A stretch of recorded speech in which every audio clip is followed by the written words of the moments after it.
Episode 4, A Shock for Smiths. As Bessie was leaving along with the letter, she heard someone's voice, but then she decided to ignore and move along. "Where's Bessie going?" Anne said. "Actually, she just has to admit her fault. It's no big..." Thomas suddenly said, "She's not lying." David, Anne, and the rest did not quite understand him. Thomas recalled the seal on the envelope as he fidgeted with his rosary. "That was Principal Eric White's personal seal. I've seen it before when I was in the student union." Suddenly, everyone went silent. David had not said a thing, but he was stunned as well. Grace was in shock as she tried to process what he was saying.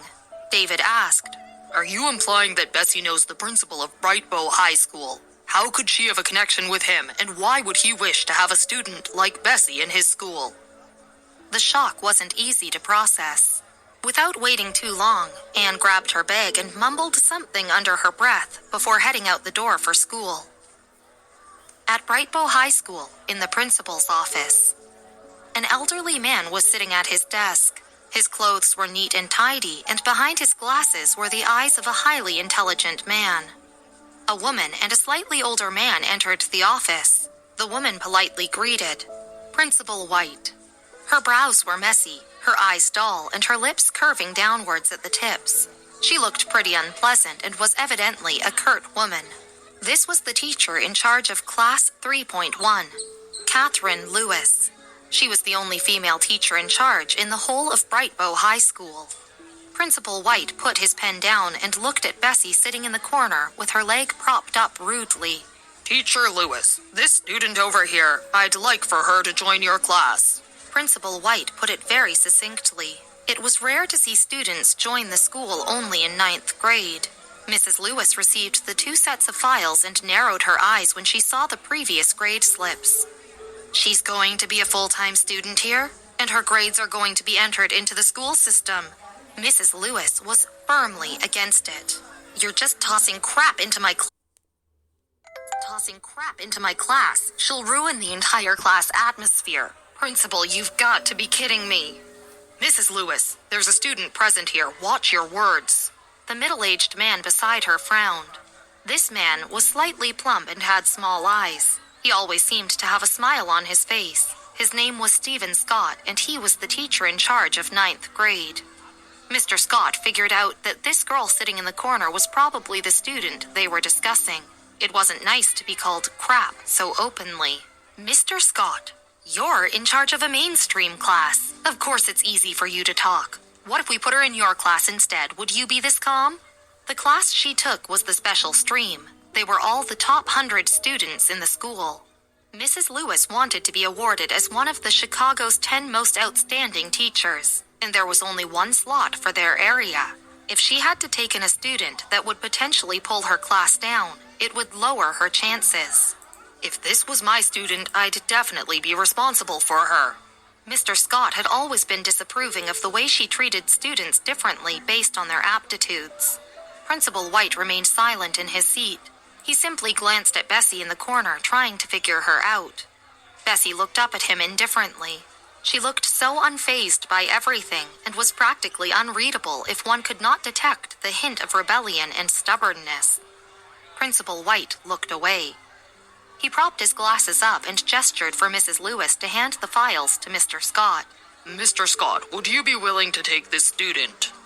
Mr. Scott skimmed through her history and felt a spark inside him. He wanted to save this lost girl. Seeing that Mr. Scott agreed to it, Mrs. Lewis heaved a huge sigh of relief. Bessie carried her bag and followed Mr. Scott, a slender figure shadowing the slightly plump man. When he asked her a question, she gave short answers. Her tone was calm and unbothered. What an obedient and pleasant-looking student, Mr. Scott thought to himself.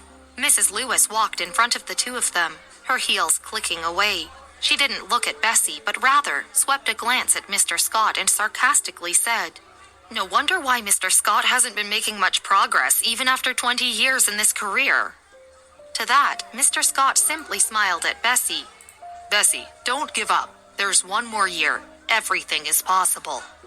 Bessie nodded. "Poofed." Mrs. Lewis side-eyed Bessie, barely concealing her disdain. Mr. Scott must have gone mad. With that, she strutted off. Mrs. Lewis is like this all the time. She teaches our class English. Mr. Scott furrowed his brow and tried to ignore Mrs. Lewis as he took Bessie to get her uniform and books. Bessie asked him where the school doctor's office was. The two of them conversed as they walked. Mr. Scott was genuinely worried. Her grades were simply too bad. He had no idea how to start helping her. Mr. Scott, please wait. Principal White's voice could be heard from the back. I have an exam script here. Please have it marked. At first glance, he saw the words, their postures vertical and leaning on each other. The ink changed in thickness freely, and the words were an unrestrained figure of strokes. It was a form of willfulness and lack of restraint from the inside out. Even across a paper, Mr. Scott could almost see how the person who had written the paper held the pen. That person was cool and wild, with an unrestrained madness. The Mathematical Olympiad question was from last year's Mathematical Olympiad and was not available online. Mr. Scott had studied this set of papers last year, and so he scanned through it quickly. A large part of the problem-solving answers was different from the solutions he had read before, but the general direction was right. There were not many questions on the paper, but Mr. Scott looked at it for a long time. I don't know much about the Olympiad, but I wanted you to help me look at how that kid is doing. Principal White poured a cup of tea for Mr. Scott and passed it to him. Mr. Scott took the cup and didn't drink it immediately. He just held the paper and looked at it for a long time. Principal White, who did this? A student in our school? Principal White did not answer. He took the teacup and asked softly, sighing. Was it done well? It's more than good, Mr. Scott said, with a regretful tone tinged with curiosity. If I had seen this student 2 years earlier, the gold medal would have been ours. Principal White smiled and did not answer. Mr. Scott could not help but ask again. Is this person from our school? The best students in math were Kenneth White from their class and Thomas, who had graduated earlier. However, they couldn't even compare to the person who did this paper. If this person was in their school, they would be able to hit a new high. But it didn't seem possible, as he couldn't have not known about it, and the name of that exceptional student remained a mystery. Bessie went to the school's medical office. There was a very simple gray door that was half opened. Not far away, a group of girls in PE class frolicked with each other and looked at the school medical office. There seemed to be some treasure there. Samuel Bright touched the shining studs on his left ear.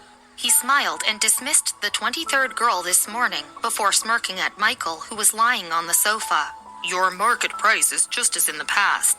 Michael pulled the blanket over his face. Shut up. Don't make noise. Samuel mimicked a zip over his mouth. He looked up.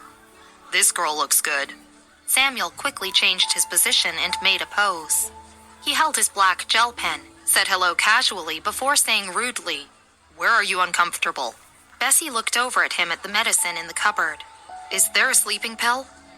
Her voice was neither cold nor warm. Sleeping pill? There had been many girls who had asked for medicine just to see Michael, and she was the first one to come here genuinely for medicine. Samuel felt that it was very rare.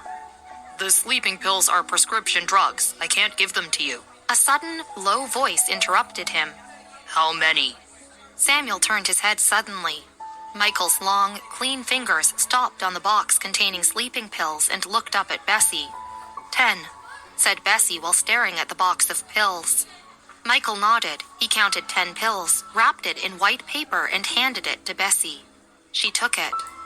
She didn't expect the transition to be so smooth.